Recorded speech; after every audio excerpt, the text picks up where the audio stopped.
Hey there, it's John from Heroes and Legends, and today we're celebrating our 5,000th subscriber, which is a huge deal. First off, thank you to everyone who helped us to get to this point. Really incredible. I'm actually floored that we made it to 5,000 subscribers after about a little under 2 years at this point. So today I'm going to answer the questions that you all posed. Last time we talked about questions when we were approaching 5,000 in a previous video, and we're also going to open up a box of Kaladesh. Now, unfortunately, I recorded this entire thing, opened the box, tried to answer the questions while I opened the box, but I had some audio issues. So what I'm going to do is we're going to watch the video of me opening the box. Of course, unfortunately, now I know what I got. So sadly, we lost some of the reaction there. There's some cool pulls, I will tell you that.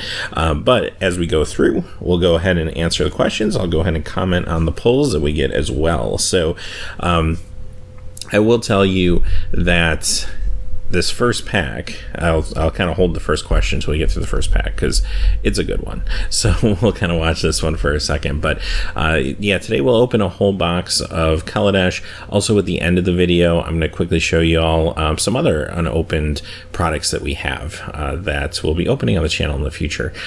So as you can see here, our first rare is a Dubious Challenge, which is not very good, but we did get a Virtuous Gear Hulk invention, which is incredible. That was an amazing pull. I wish you guys could have heard my original reaction, but because I don't have the proper mic yet for this new camera, it just didn't come out very good. Unfortunately, the audio, due to the fact that whenever I cracked a pack, it was super loud and drowned me out, which was especially annoying when I was trying to answer questions. So, but yeah, huge pull though, which is awesome to celebrate 5,000 subscribers. So having said that, let's get into the questions, and we're going to begin with our first question that comes to us from Lucas Scanu, and his question is, what's your favorite format and favorite deck to play in that format? That's a really good question. Over the years, I played a lot of different formats. Obviously, Standard's difficult for me to keep involved in because it is a little bit expensive and takes a lot of time. And basically, when it comes to buying cards, what you see me open on the channel is what I buy. I do play in some other like sealed and draft tournaments periodically, but other than that, the cards that I own, you have seen me open.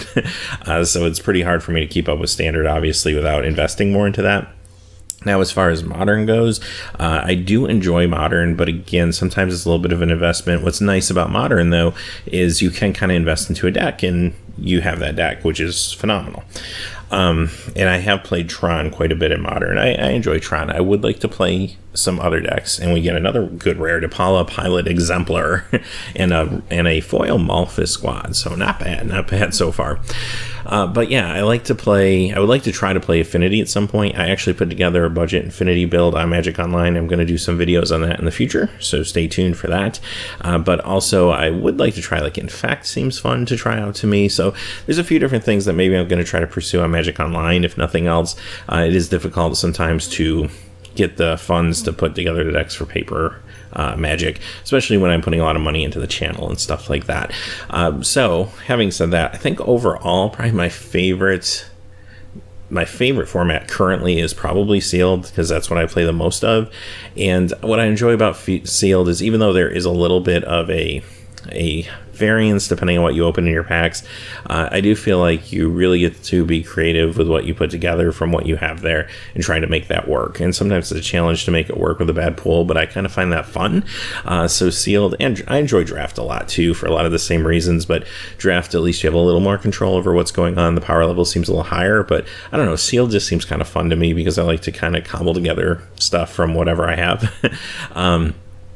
Overall, when I think back to the early days of Magic, my favorite format used to just be multiplayer. It was before there was Commander, obviously.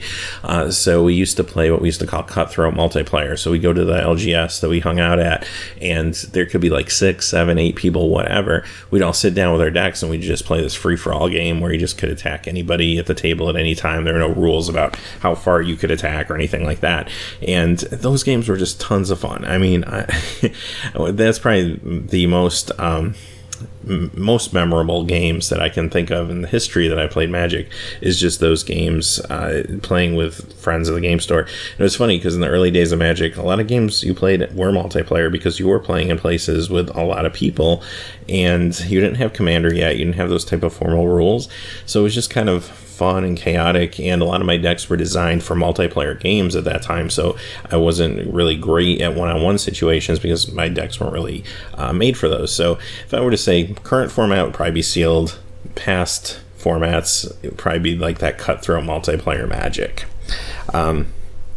And our next rare, before I move on, is a Cultivator's Caravan. So another really good pull. This is actually turned out to be a really nice box. We also got a Chandra emblem there, so that's pretty awesome too.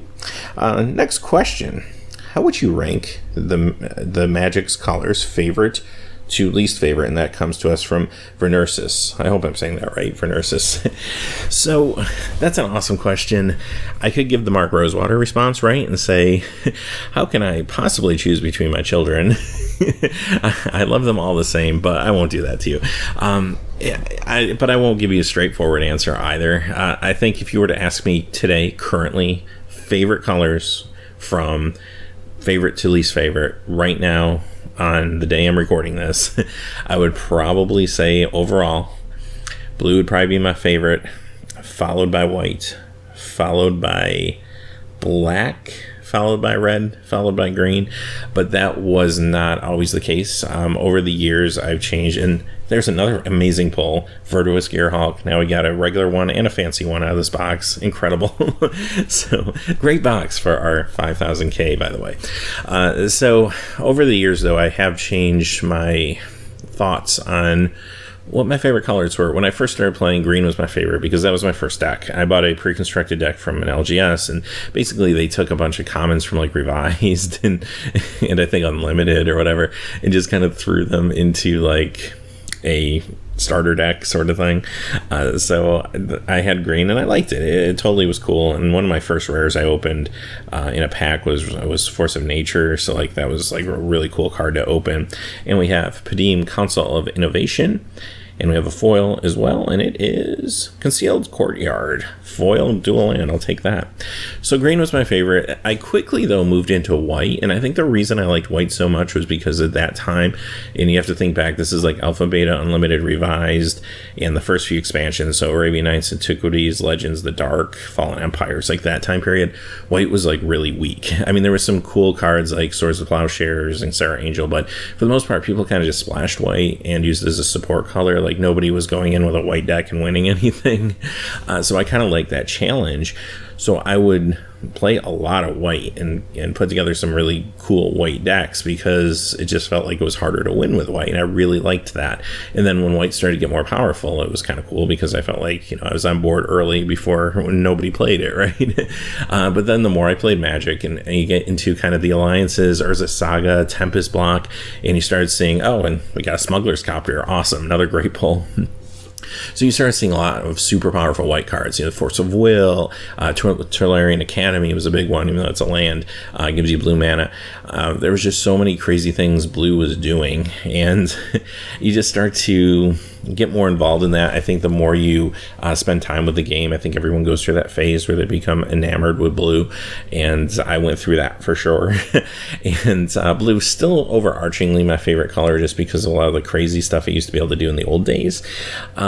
Then after that, I moved into black a little bit because black was, at the time, there's a lot of Suicide Black decks and a lot of weird things black was doing that were a lot of fun. And I used to like cards like Royal Assassin and stuff like that. Were just fun cards, especially in multiplayer games. They were good.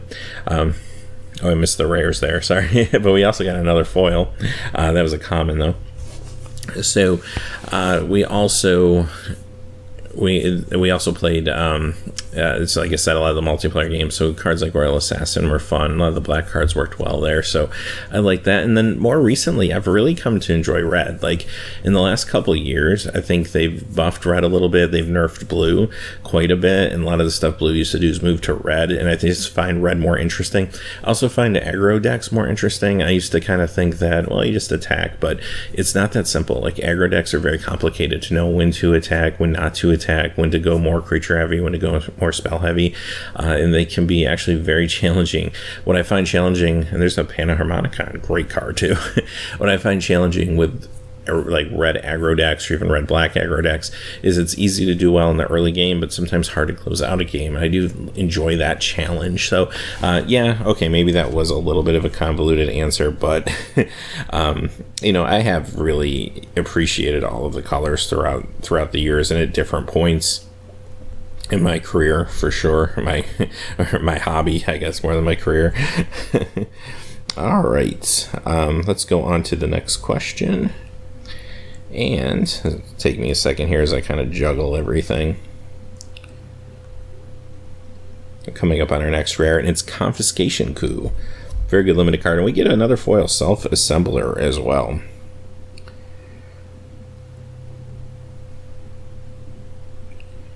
All right, next question comes to us from the Magic Man.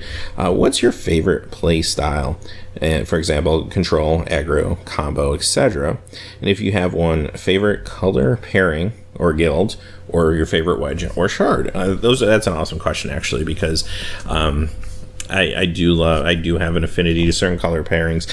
First off, as far as play style, like, if I just open some cards, like say I'm playing sealed, if I can go control, I'll go control. Like, control is probably the way I would tend to lean most of the time. And we get a Metalwork Colossus there. Cool. So control is probably my favorite archetype. I like combo decks in certain formats. Like, I do like combo decks in Legacy. I used to play a lot of Legacy. Nowadays, I mean, I've sold a lot of cards over the years, so I can't necessarily put together a Legacy deck anymore. But at least on Magic Online, sometimes I can play a little bit. But I really like combo decks in those cases. Like, my favorite Legacy deck probably is Painter's Servant Grindstone decks, which is basically a combo deck. I really like playing something like that because, again, there's a challenge there. You have to really think about when your combo is going to go off because everyone could have Force of Will in their deck or what have you. So there's a lot of ways to stop combos in Legacy. I find that kind of fun. Aggro decks, like I said, is usually what I've been playing more recently when it comes to when I have tried to play Standard, or if I play sealed. Most of the time I probably end up in more aggro or mid-range build than control because, I mean, it just depends on the set, but that's typically kind of the way it comes out. So that's probably where I would gravitate anyway for types of decks. As far as favorite color pairings, when it comes to two color pairings or guilds, Azorius is my favorite, and we have a Skyship Stalker. Azorius, and that probably doesn't surprise you too much, just based on what I kind of said about in the beginning about blue and white being favorite colors. I mean, one of my earliest favorite decks that I played is basically a blue-white Flyers deck, like Sarah Angels, Clones, Phantom Monsters, that type of thing. And I think I still have an affinity. Again, you kind of think back to those early days. Everyone just thinks about the first decks they played very romantically, right? And those type of decks stand out in my mind to this day. So Azorius is probably my favorite, probably followed by Izzet. I like the combination of red and blue and the things that they can do with spells. I find that actually very intriguing. Again, spells being more powerful, and I say spells, really instants and sorceries. Concealed Courtyard, another one. This one's a normal version. Very cool pull. I find... Now I kind of lost my track of mind, but what was I saying? I was talking about Azorius and Izzet. Yeah, so Izzet, again, early days of Magic, spells were kind of king, right? So again, I have an affinity to try to like recapture those days sometimes, I think. And I think that's kind of normal, right? As far as shards go, Esper is probably my favorite. And again, because at the time Shards of Allura came out, I really was into white, blue, and black anyway, but I love the artifact interaction, and that kind of put it over the top for me, and that's why it probably still is my favorite shard. And we get a Torrential Gearhulk, so that's our third Gearhulk, which is kind of amazing. One, of course, being an invention, so this box is shaping up to be pretty awesome, for sure. So the attraction piece of Esper is really cool to me. As far as wedges, as far as wedges go, probably Jeskai. And again, it makes sense. I like Izzet. Jeskai is kind of a variation of that a little bit. So I think those would be my favorite. Let's see. Having trouble getting my questions organized here. You should have saw when I was juggling opening packs and doing questions. It was even worse. So consider yourself lucky. And we get a Wildest Dreams. So another actually pretty cool pull. All right. So our next question comes to us from Ian Gorton. And he asks, if you could make your own mechanic, what would it be? That's actually a really cool question. I've thought about that type of thing before. And I always think like, I kind of have an idea for a mechanic, but then I always think, well, it's probably too powerful or too weak. Like, I think designing new mechanics is like really difficult. Like, applause to Wizards for always coming up with new interesting stuff. I mean, look at this set even, where we saw vehicles and we saw energy, right? So like, they're still coming up with different creative things. I think I really like energy. I think that's a cool concept. I think if I were to make a mechanic, it would build off energy. We get a Madcap experiment, and also a Foil Mountain, which actually looks really nice too. I think I would build off energy a little bit and maybe do some sort of like almost like some mechanic where every time you cast a sorcery or instant or something like that, you would get energy put into your energy pool. I don't know, maybe that's too simple or too close to what energy already does. But the reason I kind of gravitate that way is it's something new. Like, I'm really excited about what they can do with energy going forward. But also it brings back something old, which is kind of a spells, instants, and sorceries matter sort of thing. Like, I love Storm, but I know Storm's too powerful, right? Like, Storm is not a good idea. Like, they'll never bring back Storm, and rightfully so. It's fun to play within, like in Legacy and Vintage, where it can be stopped by Force of Will and stuff like that, but obviously too powerful.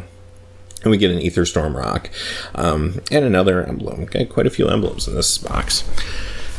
So yeah, I think that's probably the direction I would go in if I was to make something up completely from scratch.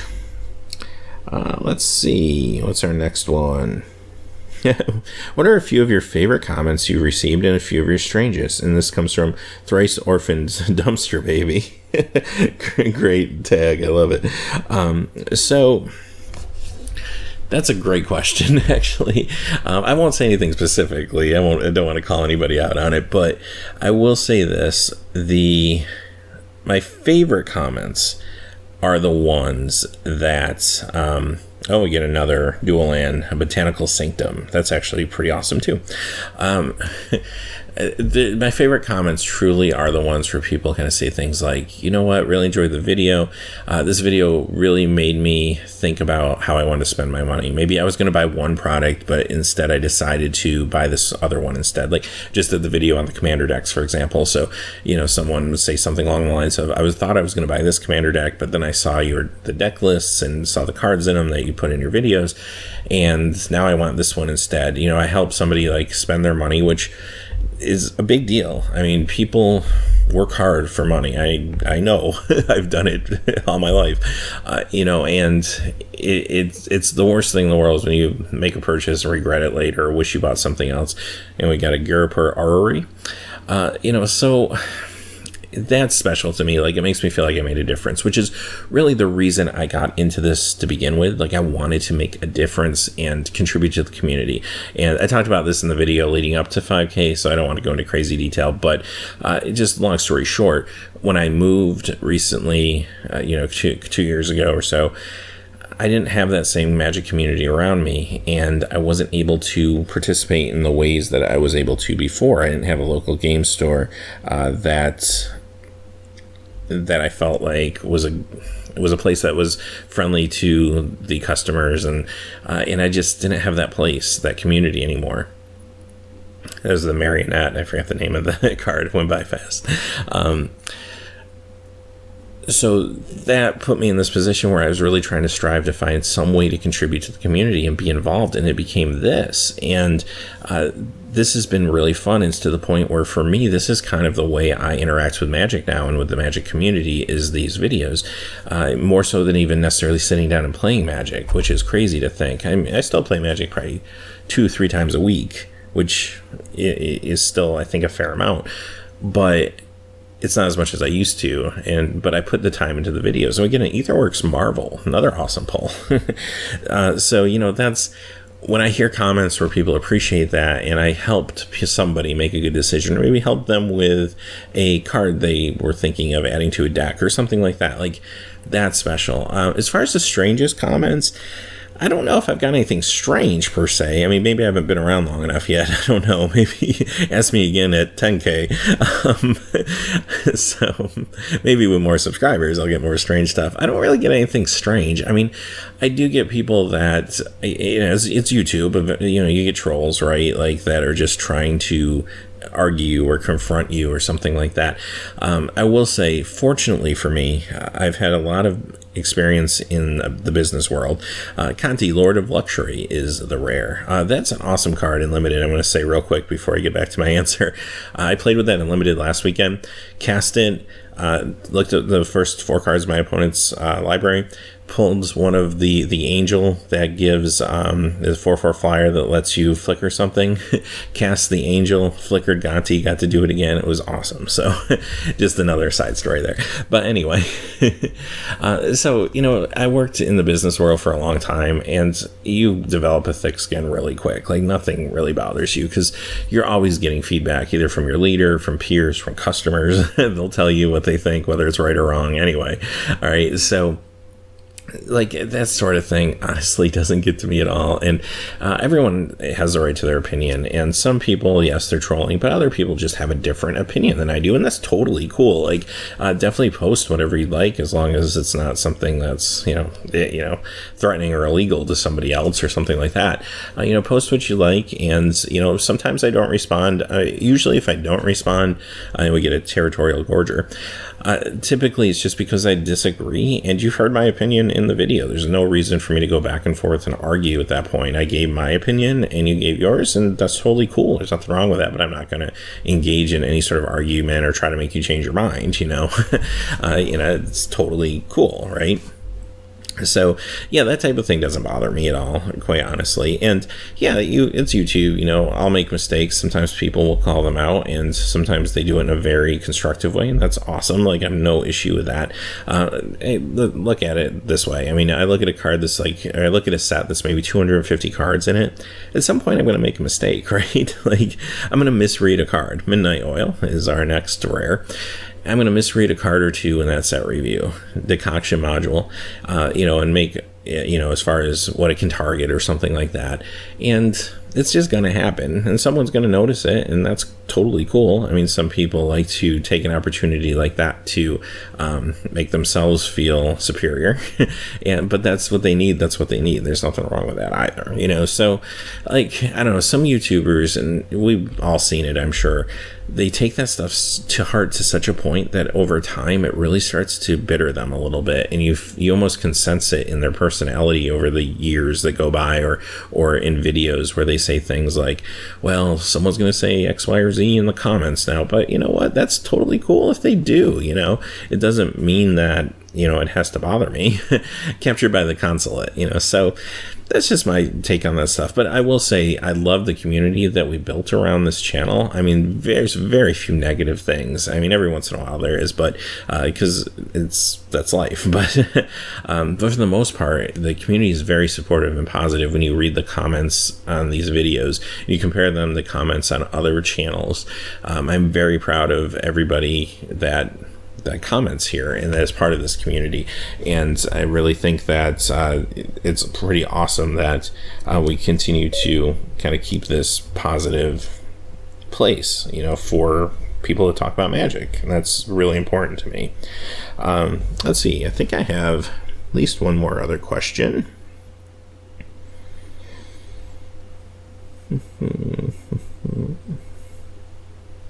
Oh, two more other questions, I think. Next one is, what block of Magic is your favorite, by Jeremy S. Favorite block? That's hard. I really like the first Innistrad. I like the first Ravnica. We got a Saheeli's Artistry and another emblem. Time Spiral. Yeah, Time Spiral is my favorite block. Like, maybe the Dark's my favorite set, but my favorite block is definitely Time Spiral, Planar Chaos, and Future Sight, which is also right before that was why am I blanking on the name? the one that was Cold Snap. There we go. I really liked Cold Snap a lot too. But yeah, Time Spiral block. And again, you can probably guess why. All the nostalgia, the throwback to the older cards, like a lot of the older cards I used to play with, you get these kind of variations of them. Yeah, it was the perfect block for me, for sure. Oh, I actually have two more questions. This one comes from Jordan McIsaac. How can a guy at home get his complete sets for cheaper, newer blocks with less places to trade locally? Oh, we get a Dovin Ban. Awesome card. So, and it's first Planeswalker of this box, but it's a fantastic box. So to answer your question, that's a really good question, because I've had the same issue, quite honestly, because I don't have the community around me like I used to have. There's a few places to go. First off, I mean, none of these places sponsor me, so this is just my advice. I don't really like plugging places that don't sponsor me, but I think it's important to answer this question. Mass Drop, I think, is a really good place. I have bought things off Mass Drop to share with you all and open on the channel. There's great deals on there. Usually before a set comes out, you can see complete sets on there, and sometimes they'll do complete sets with mythics, without mythics, complete sets that are 4-ofs. So there's a lot of different variations, and you can get a really good deal there. Another place where you can find another good deal on complete sets is Cool Stuff Inc. And we got Electrostatic Pummeler, another good card. Cool Stuff has great deals on there. And again, not a sponsor or anything, but I do feel like their prices are a lot better than some of the other big places like Star City or Channel Fireball. So I do find myself purchasing stuff from there quite a bit. Another thing I do is I Google search local game stores, like small ones. And if they have a online store, sometimes I'll find good deals and buy stuff there. I found random places all over the country that way, and I found great deals on things like From the Vault and all sorts of things. So that's another thing to do. It seems random, but what I like about that is I feel like I'm at least still supporting a local game store where they let people play, even if it's not something locally that I can go to, right? Another way to complete sets, we got Console of Allocation. I love the art on that. Another way to get complete sets is to get involved in Magic Online. It's not as lucrative as it used to be, but if you hit the timing right, like when a set first comes out in Magic Online, it's maybe a little too expensive. Give it a little time, put together the singles, and a few weeks after the set comes out, you can get them at reasonable prices once a lot of people have drafted and stuff, and then you can go ahead and assemble a Magic Online set, and they will redeem that for a paper set for you, which is actually pretty cool. You have to do that a lot quicker than you used to in the old days, though. So I did a whole video on that, so I won't get into the details, but those are a few ideas anyway. Hopefully that helps a little bit. And my last question comes to us from Chris Eli. And Chris, actually, one of the first subscribers. I think he was like the 5th subscriber on the channel or something like that. So I always appreciate that. Thank you, Chris. And his question is, can we see your collection, and what decks do you like to play? So I talked a little bit about decks already, so I may have already answered that. I kind of said, but I'll throw out a couple others for you. Vintage, if I can afford to play Vintage. I would like to play Workshops. I think that's an awesome deck, and I might try to someday put that together on Magic Online if I ever have extra money to try to put together some of the key cards there. But Workshops, I mentioned Painter's Servant for Legacy, Modern Tron. Standard, one of my favorite Standard decks actually was from the Return of Ravnica time. It was the Selesnya kind of beatdown deck. It was Return to Ravnica Theros block time, but I did play that in Standard quite a bit during that time. If I were to play Standard today, probably no surprise, Blue-White Flash. I would actually really want to play that deck. That's like almost like enough to make me want to get into Standard again. Key to the City is our rare. So I think there's only like 1 or 2 packs left. So those are some Commander decks. I should mention that actually. I like playing Zur the Enchanter. I played him in the past, and Earl is it Mistwalker, I think the full name is. But both of those have to do with enchantments, and I really kind of like that sort of gameplay when it comes to enchantments. Are just kind of fun. Auras are fun when it comes to Commander, so those are kind of the Commander decks I like. But I've had a lot of fun with the Commander decks out of the box the last couple of years too, and that's why I'm really looking forward to the new ones that come out this Friday, because I've actually had a good time with those. So that's another kind of venue. Yeah, I think that kind of covers that. As far as my collection goes, at the end of this video, and I'll show you, I'll show you a little bit of my collection, but mostly it's unopened stuff.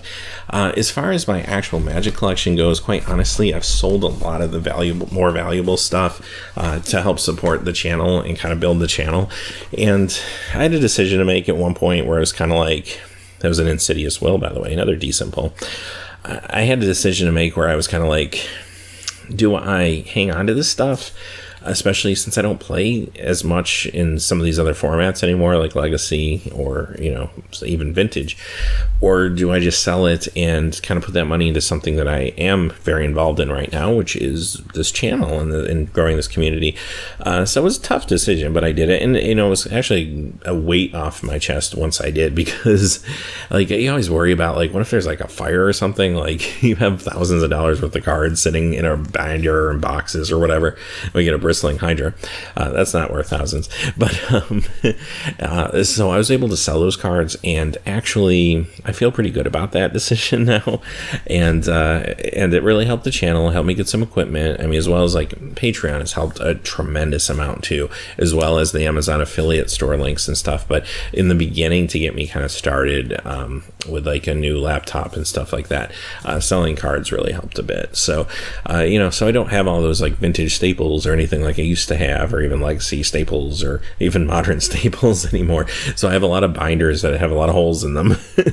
Unfortunately, I will say this, I did mention earlier, my LGS isn't great as far as a place for me to go, and as well as its prices, so that's why I end up buying a lot of stuff online, but they're pretty fair when it comes to selling stuff to them. So and a lot of times I don't mind converting some of that money into I'll buy a fat pack to open on the channel or something, so at least they kind of have that going for them, eliminate the competition. So my actual collection, I only have a foil Nimble Innovator, is actually in shambles right now. So just a lot of stuff in stacks and boxes, a lot of binders with empty holes in them, that type of thing. But I do have a fair amount of sealed product that I'm planning on opening on the channel. So after we open this, I think this is the last pack here, I'll kind of quickly show you what that looks like, and at least I was able to show you something. Maybe someday in the future. Typically what I do is I kind of reorganize my Magic cards once a year, but this year I haven't really wanted to spend the money on new boxes or binders and stuff, so I'm a little bit behind on that, so it is kind of a mess. Maybe I'll just do it every 2 years and do it later this year or something like that. But so hopefully that answers the question, and again, appreciate the length of time you've been watching my videos. And we have Lost Legacy, and that actually is the last pack. So now what you'll see here is I taped a little bit of what I have as far as unopened boxes. I'll kind of go through those with you in just a second here. So the audio on this part actually came out okay, but it's probably easier at this point just to go ahead and narrate this as well, as opposed to try to get the audio back. But again, thank you all for all your support. I really appreciate it. I mean, like I said, sure, all the folks on Patreon and who buy things through the Amazon affiliate store help greatly in a different way, but what's probably most important is just that we have people that watch the videos, thumbs up the videos, and subscribe. That helps other people find the channel, and that is the biggest thing you can do to help support any YouTube channel or any community. So thank you all who've done that. I mean, I can't believe it. Like I said, we're up to over 5,400 now. That's incredible. So thank you so much. I can't tell you how much that means to me. It's awesome. So, and I hope you enjoyed this video too, where we kind of got to open a box and you got to hear my ramblings about what I think about Magic, and hopefully you got something out of it anyway, I hope. And so this is what I have to kind of offer, and hopefully we'll be opening some of the stuff sooner than later on the channel. Just kind of work it in between news reports, basically, especially when new sets come out. It feels like there's not a lot of time for pack openings, but you have Eldritch Moon, you got a box of that there, as you can see, that's unopened. We have Born of Gods, a box of that's about, I think that one's about a third full, the one you see on the screen there. We have 2 boxes of Conspiracy Take the Crown. We have a box of Magic Origins that's 2/3 full. We have a full box of Magic Origins sealed back there. We have another full box of Oath of the Gatewatch to open. We have a close-up of this railing for some reason. And we have Shadows Over Innistrad unopened, another Eldritch Moon, a Battle for Zendikar 2013 core set, and the one that's hiding back there, I think you'll see in just a second, is Dragons of Tarkir. So I have a lot of stuff over to open for the channel. I also have a box of Spider-Man cards. That's just there too. That's really just for myself. A lot of the art from that card sets from Todd McFarlane, one of my favorite comic book artists. So I have that. I want to open that sometime. I'll open it. I don't know if I'll post on this channel or maybe on some other channel, but I don't know what I'll do with that, but someday I gotta open that. It's awesome. And of course I also have another box of Kaladesh sealed too that's up there.